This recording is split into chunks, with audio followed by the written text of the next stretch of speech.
that I may make it manifest as I ought to speak. Walk in wisdom toward them that are without, redeeming the time. Let your speech be always with grace, seasoned with salt, that ye may know how ye ought to answer every man.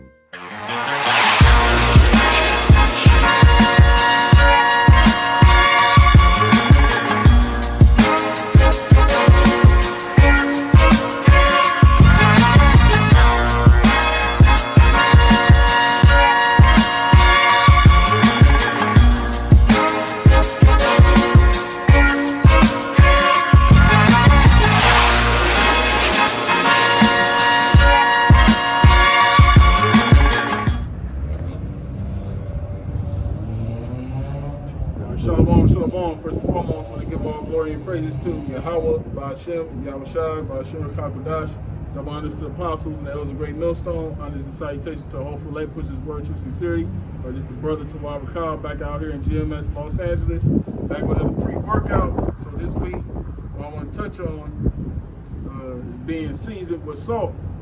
You know, remember when we come out here to teach this word, that's exactly what we're doing, teaching this word. You know, now there may be times where things get, you know, a little heated. You know, you have every once in a while where you have somebody that come up, whether it's a scoffer or somebody that's been on the comment board going back and forth, wherever the case may be. You know, we want to make sure we're bringing out the scriptures, man. We want to make sure everything that we're saying is lining up with the scriptures. You know, we want to be careful of, you know, going overboard, man. You know, with the emotional part. You know, now, like I said, there are times where things are going to get heated. Like Apostle Paul said, though I be rude in speech, yeah, I'm not in knowledge, right? But it's a balance, man. You know, you gotta know when to have the cool head, and you gotta know when it's okay to exhort yourself, man. Because you don't want to over-exhort yourself when you're putting yourself and other brothers in unnecessary situations, man.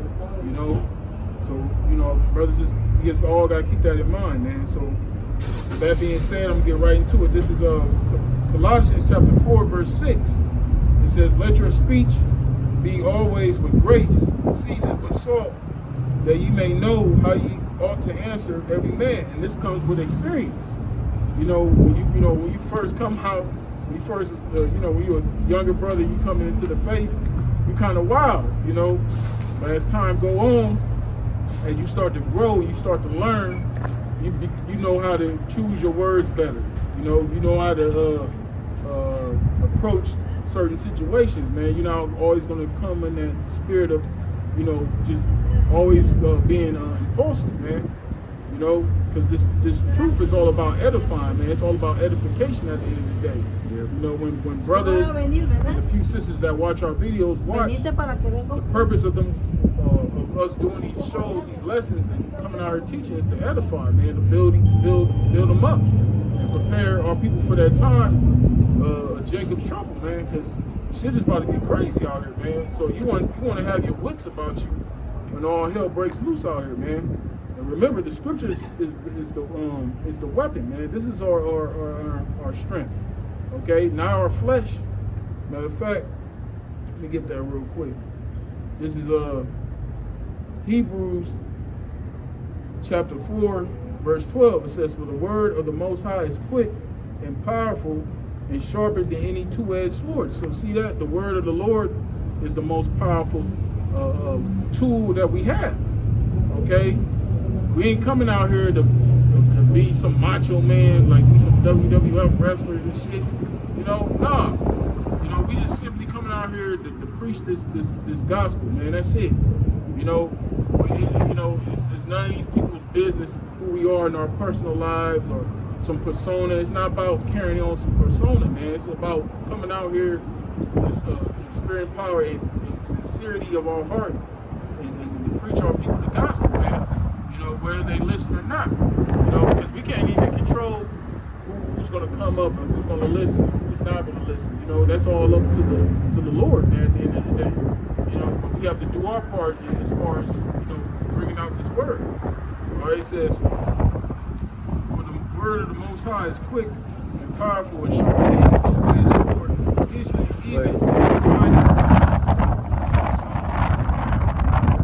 in the joints and marrow, and is a discerner of the thoughts and intents of the heart. Right? Because these scriptures right here cuts to the soul.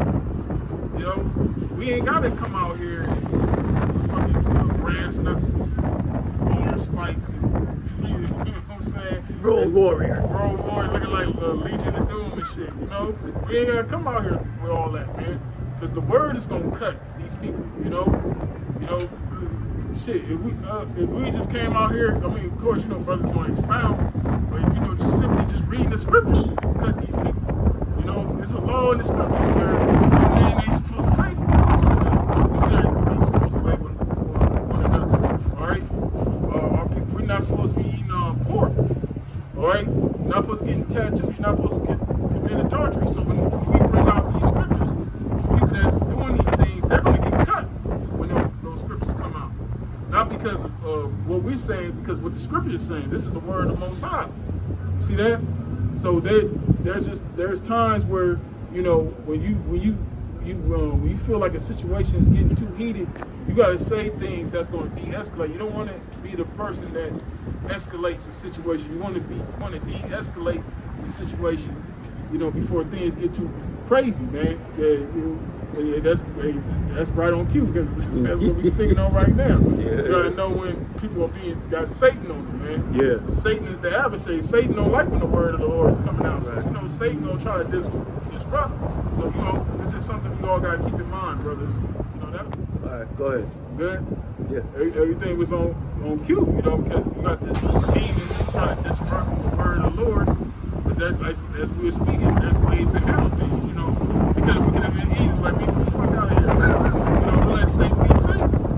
Like earlier, the brother, he respected the word and he respected us. Right. He says, okay, right. bro, Yeah, come you had the through. older Jake who Yeah. came by, you Yeah. know. But, you know, that's Satan, man. So, you know, you got to know that things like that are going to happen. That's why you got to be in the spirit, man. When you're in the spirit, that shit ain't going to phase you, man. You know, don't let that already get out of here, Satan. You know, Satan is out of here. But yeah, that's the point, man. Like I said, Lord, whether this was edifying, it's something we all got to keep, you know, be mindful of, man. Remember, we out here to teach. You know, we out here to edify. We out here to build, exhort one another, man. We can't lose focus of that. So with that, all glory and praises to Yahweh, Ba'ashem, Yahushua, Ba'ashem, HaKadosh, the honors to the apostles, and the elder great millstone. And this is salutations to the overlake, which is word, truth, sincerity. Shalom.